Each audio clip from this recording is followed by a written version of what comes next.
Dear students, good morning. Under retirement benefits, in the last class I discussed with you the provisions of section 10 subsection 10 as applicable to first and second category employees. Today, let us see the provisions of section 10 subsection 10 as applicable to third category employees. Say, who are third category employees? Who are third category employees?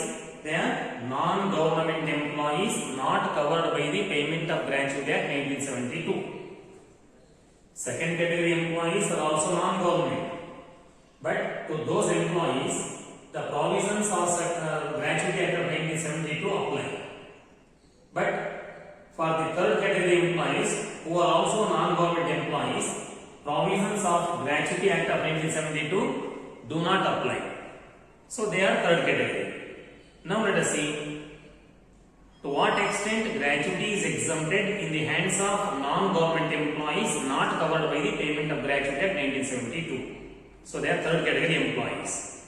So in this case, that is in the case of third category employees also, the death cum retirement gratuity received by the employee at the time of his retirement or at the time of his becoming incapacitated prior to such retirement.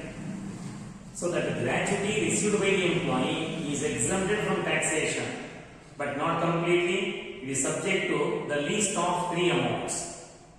That means, as far as third category employees are concerned, there are three amounts. Out of three, the least would be exempted and the balance is taxable. And what are these three amounts? The first one is half month's average salary. Half month's average salary. Half month's average salary for every completed year of service. Half month's average salary for every completed year of service means half month's average salary of the employee should be multiplied by the number of years served by the employee. Then what is average salary? How to calculate it? Later I shall explain. You just remember the first amount for third category employees is half month's average salary for every completed year of service. Second one, actual amount of gratuity received. Actual gratuity received. Simply it is called actual gratuity received as in the case of second category employees. Same. Then third one, maximum of rupees 20 lakh. Maximum of rupees 20 lakh as in the case of second category. For these two categories, the maximum limit is 20 lakh only. So out of these three, the least is exempted and the balance is taxable. Then the question is how to calculate half month's average salary. Before that, what is average salary? See, for the purpose of section 10 subsection 10 third category employees, average salary means the average salary drawn by the employee during 10 months preceding retirement.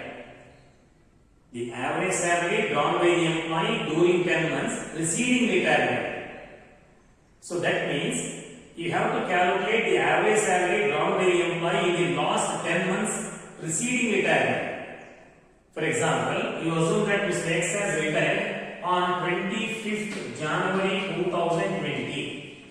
When Mr. X has retired on 25th January 2020, average salary for last 10 months should be calculated from March 1st, 2019 to December 31st.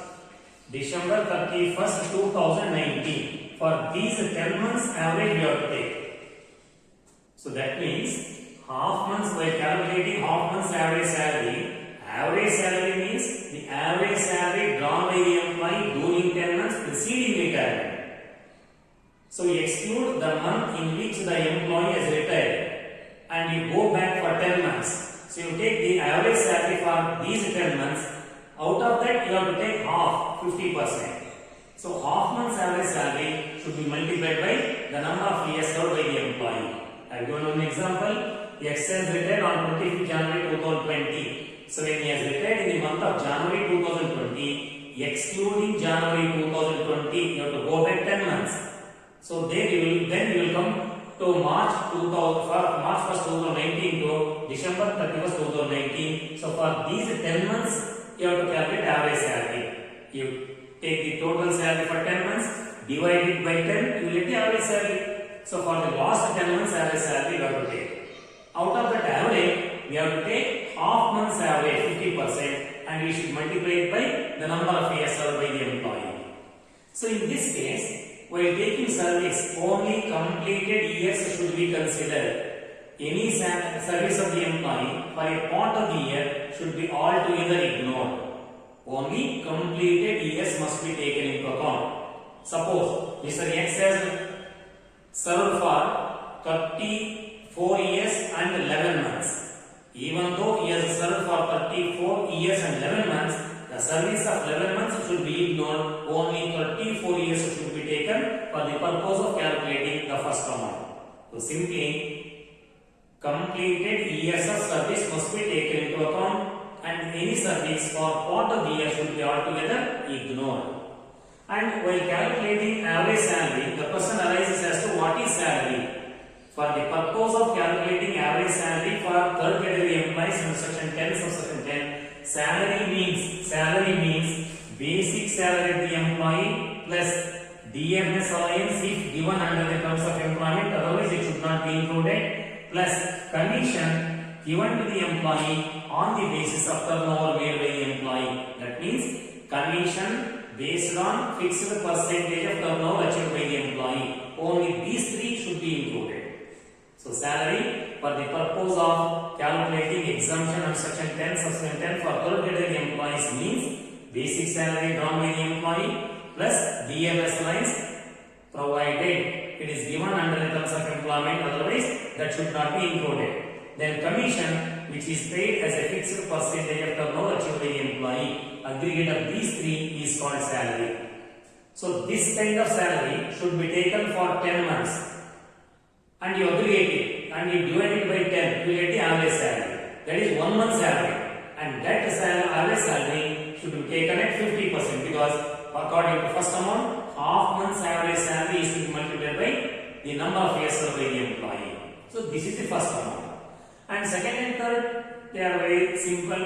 Actual gratuity received by the employee will be given in the problem. You take as it is, and maximum you have to remember 20 lakh, and this is also applicable to second category employee. So as far as maximum is concerned, there is no difference between second category or third category. For both the category employees, maximum is 20 lakh. So out of these three, the least is exempted and the balance is taxable. This is applicable to the third category employees. ನೋಡಿ ನಾನು ಹಿಂದಿನ class ನಲ್ಲಿ ನಿಮಗೆ retirement benefits ನಲ್ಲಿ first item death come retirement gratuity ಅಂತ ಹೇಳ್ಕೊಟ್ಟಿದ್ದೆ. ಅದನ್ನ ಸರಳವಾಗಿ gratuity ಅಂತ ಕರೆಯೋಣ. ಸೊ ಗ್ರಾಚ್ಯುಟಿ ಸ್ಯಾಲರಿ ಅಂತ ಹೇಳಿ ಸೆಕ್ಷನ್ 71 ನಲ್ಲಿದೆ. ಆದರೆ ಅದಕ್ಕೂ ಕೂಡ ಟ್ಯಾಕ್ಸ್ ಕಟ್ಟಬೇಕಾಗುತ್ತೆ. ಆದರೆ ಸೆಕ್ಷನ್ 10 ಸೆಕ್ಷನ್ 10 ನಲ್ಲಿ ಅದಕ್ಕೊಂದಷ್ಟು ಎಕ್ಸಂಪ್ಷನ್ ಕೊಡ್ತಾ ಇದೆ ಕಾನೂನು ಅಂತ ಹೇಳಿದ್ದೆ ನಾನು. ಆ ಎಕ್ಸಂಪ್ಷನ್ ಸೆಕ್ಷನ್ 10 ಸೆಕ್ಷನ್ 10 ನಲ್ಲಿದೆ. ಮತ್ತೆ ಸೆಕ್ಷನ್ 10 ಸೆಕ್ಷನ್ 10 ನಲ್ಲಿ ಎಂಪ್ಲಾಯೀಸ್ ನ 3 ಕ್ಯಾಟಗರಿ ಮಾಡಿದ್ದಾರೆ. ಫಸ್ಟ್ ಕ್ಯಾಟಗರಿ ಅವರು government employees, both central government, state government and employees of local authority ಅಂತ ಹೇಳಿದ್ವಿ. ಎರಡನೇ category non government employees but they are covered by payment of gratuity 1972. Non government employees ನಿಜ ಅವರು ಎರಡನೇ category ಅವರು, ಆದರೆ ಅವರಿಗೆ payment of gratuity 1972 classes apply ಆಗುತ್ತೆ. ಈ government employees first category, non government employees covered by the payment of gratuity 1972 second category. ಈ ಇಬ್ಬರಿಗೂ ಅನ್ವಯಿಸತಕ್ಕಂಥ ಕ್ಲಾಸ್ಗಳನ್ನ ನಾನು ಹಿಂದಿನ ಕ್ಲಾಸ್ ಅಲ್ಲಿ ಹೇಳಿ ಒಂದು ಎಕ್ಸಾಂಪಲ್ ಅನ್ನ ಸಾಲ್ವ್ ಮಾಡಿಕೊಟ್ಟಿದ್ದೇನೆ. ಈಗ ಮೂರನೇ ಕ್ಯಾಟಗರಿ ಎಂಪ್ಲಾಯೀಸ್ ಯಾರು? ಸೆಕ್ಷನ್ 10 ಸೆಕ್ಷನ್ 10 ನಲ್ಲಿ they are also non government employees. ಅವರು ನಾನ್ ಗವರ್ನಮೆಂಟ್ ಎಂಪ್ಲಾಯೀಸ್ ಬಟ್ ಅವರಿಗೆ payment of gratuity 1972 provisions apply ಆಗಲ್ಲ. So they are not covered by the payment of gratuity 1972.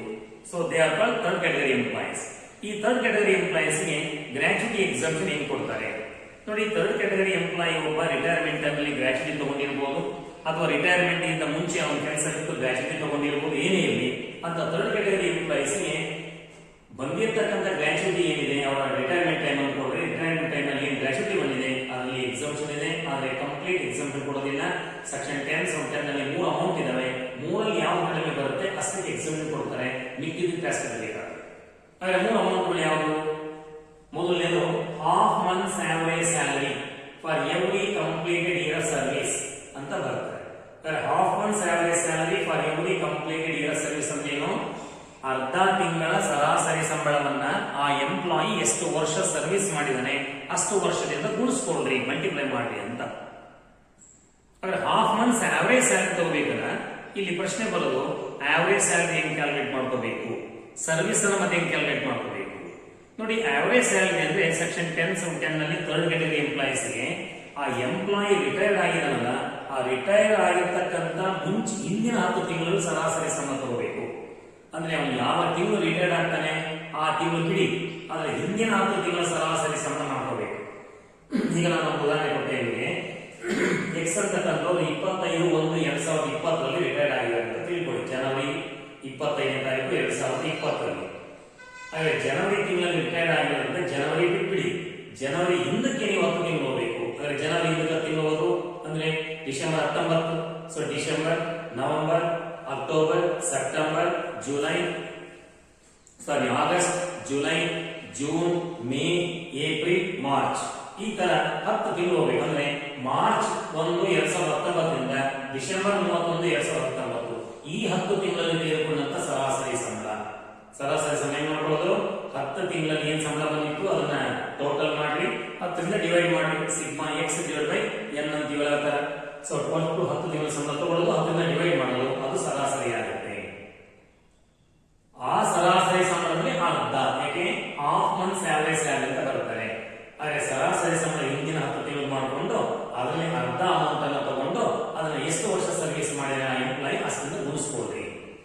But ಇಲ್ಲಿ service ಅನ್ನ count ಮಾಡಬೇಕಾದ್ರೆ completed years of service ಮಾತ್ರ ಲೆಕ್ಕ ತಗೋಬೇಕು. Any service for part of the year what ever it may be that should be all together ignored.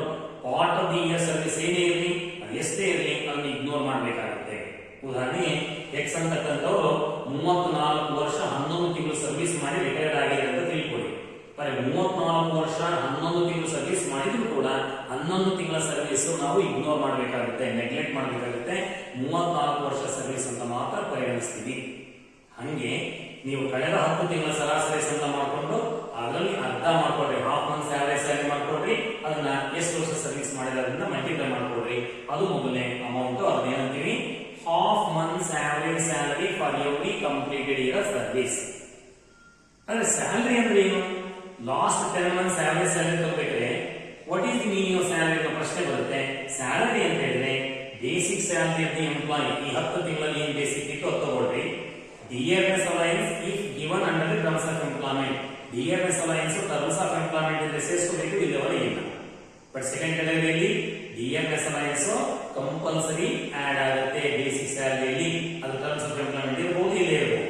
ಆದರೆ third category ಎಂಪ್ಲಾಯೀಸ್ಗೆ dearness allowance terms of employment ಪ್ರಕಾರ ಬಂದಿದ್ರೆ ಸೇರಿಸ್ಕೊಡ್ತೀವಿ, ಇಲ್ಲವರೆಗೆ. Plus commission based on fixed percentage of the turnover achieved by the employee. ಆ employee ಮಾಡಿರೋ turnover ಆಧಾರದ ಮೇಲೆ ಈ ಫಿಕ್ಸ್ಡ್ ಪರ್ಸೆಂಟೇಜ್ ಕಮಿಷನ್ ಬರ್ತಾ ಇದ್ರೆ ಅಂತ ಕಮಿಷನ್ ಸೇರಿಸಬಹುದೇ ಹೊರತು ಫಿಕ್ಸ್ಡ್ ಕಮಿಷನ್ ಅಥವಾ ರೆಗ್ಯುಲರ್ ಕಮಿಷನ್ ಇದ್ರೆ ಸೇರಿಸುವಾಗಿಲ್ಲ. ಈ 3 ಆಡ್ ಮಾಡ್ಕೊಂಡ್ರೆ ಅದು ಸ್ಯಾಲರಿ.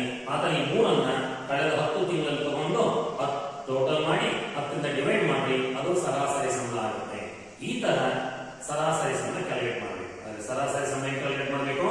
ಎಂಪ್ಲಾಯಿ ಯಾವ ತಿಂಗಳು ರಿಟೈರ್ಡ್ ಆಗಿದ್ದಾನೆ ಆ ತಿಂಗಳು ಬಿಟ್ಟು ಅದರ ಹಿಂದಿನ 10 ತಿಂಗಳ ಒಟ್ಟು ಸಂಬಳ ಮಾಡಿಕೊಂಡು 10ರಿಂದ ಡಿವೈಡ್ ಮಾಡಿ ಅದು ಸರಾಸರಿ ಸಂಬಳ ಆಗುತ್ತೆ. ಅದ್ರಲ್ಲಿ ಅರ್ಧ ತಗೊಂಡು ಅದನ್ನ ಎಷ್ಟು ವರ್ಷ ಸರ್ವಿಸ್ ಮಾಡಿದ್ರೆ ಅದನ್ನ ಗುಣಿಸ್ಕೊಳ್ರಿ. 2 ಮತ್ತು 3 ಬಹಳ ಸಿಂಪಲ್ ಇದೆ. ಎರಡನೇದೇನು actual gratuity received by the employee. ಆ ಎಂಪ್ಲಾಯಿಗೆ ಎಷ್ಟು ಗ್ರಾಚ್ಯುಟಿ ಬಂದಿದೆ ಪ್ರಾಬ್ಲಮ್ ಹೇಳಿರ್ತಾರೆ, ಅದನ್ನು ಬರ್ಕೊಳ್ಳೋದು.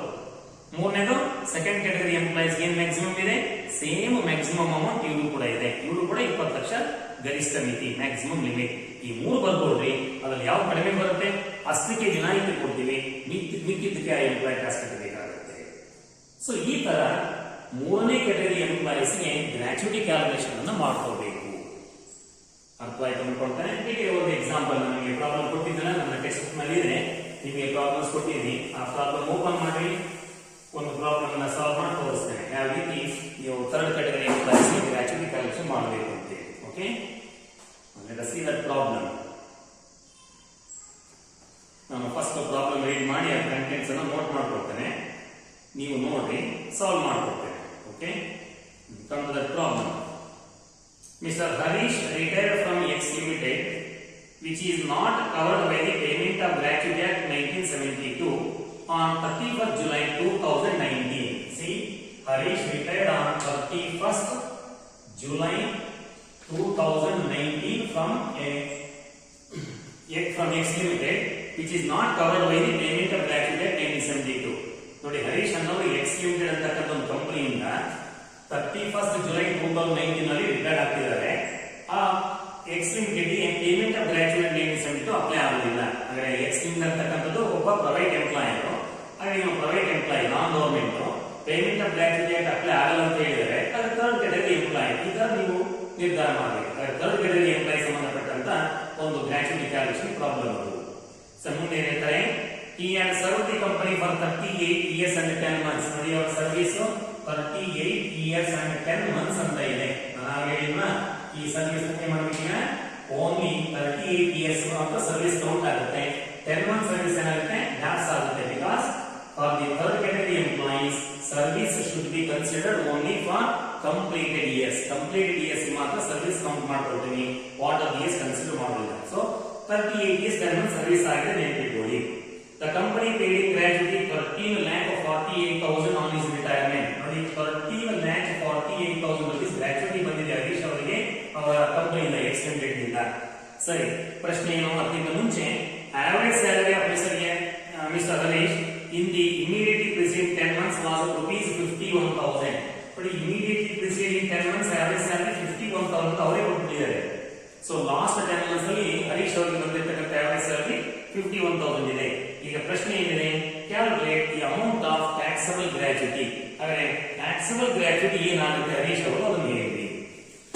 ಸೊ ಈಗ ನೀವು ಟ್ಯಾಕ್ಸಬಲ್ ಗ್ರಾಚ್ಯುಟಿ ಕ್ಯಾಲ್ಕುಲೇಷನ್ ಮಾಡಬೇಕು ಅಂದ್ರೆ ಫಸ್ಟ್ ಏನ್ ಮಾಡಬೇಕು ಅಂತ ಹೇಳಿದ್ರೆ, ನಾನು ಗ್ರಾಚ್ಯುಟಿ ಅನ್ನೋ ಪದ ನಿಮಗೆ ಕಾಣಿಸುವ ತಕ್ಷಣ ಸೆಕ್ಷನ್ 10 ಸಬ್ಸೆಕ್ಷನ್ 10 ನಲ್ಲಿ ಗ್ರಾಚ್ಯುಟಿಗೆ ಪ್ರಾವಿಷನ್ಸ್ ಇದೆ ಅನ್ನೋದು ಗೊತ್ತಿರಬೇಕು. ಹಾಗೆ ಸೆಕ್ಷನ್ 10 ಸಬ್ಸೆಕ್ಷನ್ 10 ನಲ್ಲಿ ಎಂಪ್ಲಾಯೀಸ್ 3 ಕ್ಯಾಟಗರಿ ಇದ್ದಾರೆ. ಹಾಗೆ ಇವರು ಯಾವ ಕ್ಯಾಟಗರಿ ಬರ್ತಾರೆ ನೋಡ್ಕೊಂಡು ಆ ಕ್ಯಾಟಗರಿ ರೂಲ್ಸ್ ಅನ್ನು ಅಪ್ಲೈ ಮಾಡಬೇಕು. ಈಗ ನೀವು ಪ್ರಾಬ್ಲಮ್ ಅನ್ನ ನೋಡ್ಕೊಂಡಿಲ್ಲ, ಹರೀಶ್ ಅಂತಕ್ಕಂಥವ್ರು ಎಕ್ಸ್ ಲಿಮಿಟೆಡ್ ಅಂತಕ್ಕಂಥ ಒಂದು ಕಂಪನಿಯಲ್ಲಿ ಕೆಲಸ ಮಾಡ್ತಾ ಇದ್ರಂತೆ. ಈ ವರ್ಷ 31st July 2019 ರಿಟೈರ್ಡ್ ಆಗಿದೆ ನಮ್ಮ ಪ್ರೀವಿಯಸ್ ಇಯರ್ ನಲ್ಲಿ. ಹಾಗೆ ಎಕ್ಸ್ ಲಿಮಿಟೆಡ್ ಅಂತಕ್ಕಂಥದ್ದು ಪ್ರೈವೇಟ್ ಎಂಪ್ಲಾಯರು, ಇವರು ಪ್ರೈವೇಟ್ ಎಂಪ್ಲಾಯ್, ನಾನ್ ಗವರ್ಮೆಂಟ್ ಅಂತ ಆಯಿತು. ಮತ್ತು ಅವರು ಹೇಳಿದರೆ not covered by the payment of gratuity 1972 ಅಂತ. ಹಾಗೆ ಇವರು ಥರ್ಡ್ ಕ್ಯಾಟಗರಿ ಎಂಪ್ಲಾಯಿ ಇದ್ದಾರೆ ಹರೀಶ್ ಅವರು.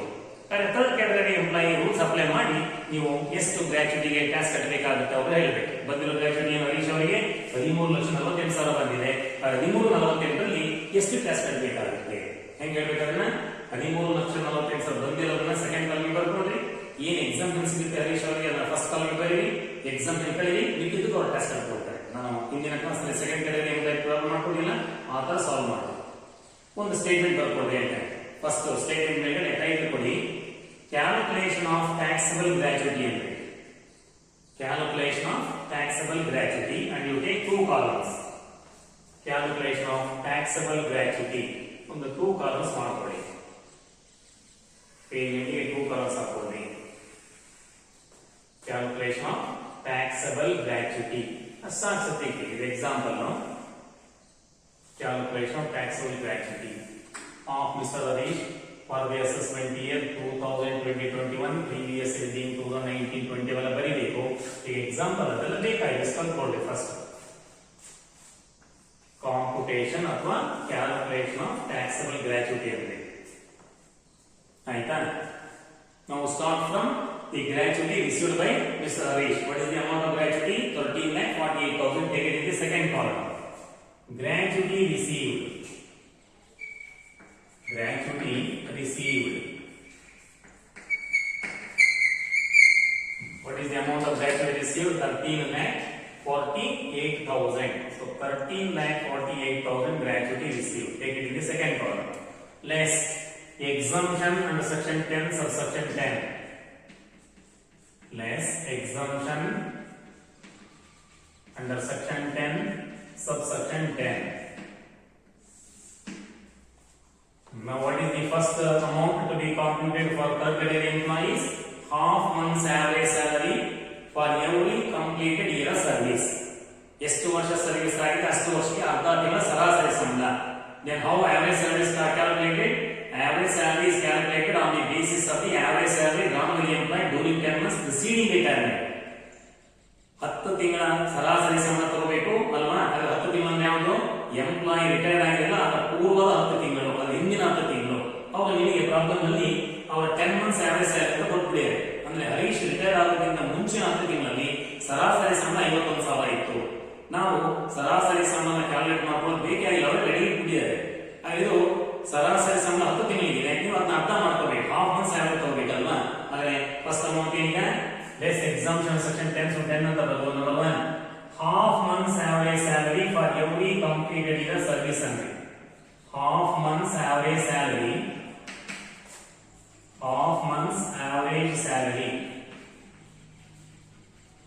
for every completed year service half months average salary for every completed year of service. That is what is average salary drawn by the employee during 10 months according to information given 51,000 into half 1 by 2 is equal to what? It is 25,500 into what is the service of the employee? 38 years and 10 months. You ignore 10 months, you take only 38. What is the result? 25,500 into 38, 9,69,000. So 9,69,000 is the first amount. That is half months average salary drawn by the employee. Half months average salary drawn by the employee multiplied by the number of years served by the employee. So that becomes 9,69,000. Or okay, semicolon or come to second. Actual amount of gratuity received. Simply write actual gratuity received. So what actually is received by Harish? It is 13,48,000. It is there in the second column. You take 13,48,000. Put a semicolon or. Third amount is maximum. What is maximum applicable for third category employees? It is 20 lakh. So maximum of. You take 20 lakh. What is the conclusion? Whichever is less. So you close first column and then you write whichever is less. Out of these three, which is the least? 9,69,000. You take 9,69,000 in the second column. 9,69. ನೋಡಿ ಬಂದಿರೋದು ಈ ಮೂರು amount ಇದೆಯಲ್ಲ, ಇದರಲ್ಲಿ ಯಾವುದು ಕಡಿಮೆ ಬರುತ್ತೆ? ಈ ಮೂರು ಯಾವ ಕಡಿಮೆ? 9,69,000 ಇದೆ. 9,69,000 ರೂಪಾಯಿ ಸೆಕೆಂಡ್ ಕಾಲಮ್ ತಗೊಂಡ್ರಿ. ಸೆಕೆಂಡ್ ಕಾಲಮ್ ಅಲ್ಲಿ ಏನಿದೆ?